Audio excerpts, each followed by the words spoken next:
ভাই কাঁচা আম কিনতে নিয়ে দাম শুনে সাইড কেটে চলে গেলাম। 240 টাকা কেজি। এই জন্য চলে গেলাম তরকারি কিনতে।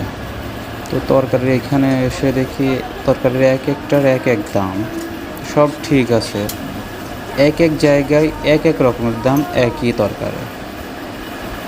দেখুন, মানে এই বরবটি এখানে এক দাম, এর থেকে 2 দোকান পরে আর এক দাম। মানে 1-2 টাকা না ভাই, 20 টাকা 15 টাকা ডিফারেন্স। এটা কেমন বাংলাদেশ পাইলাম বলেন তো? মানে সব কিছুর দাম বেশি। আর মনে হচ্ছে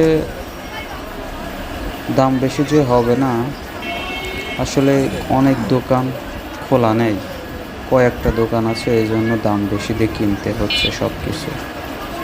এই জন্য আপনাদের সাথে শেয়ার করতেছি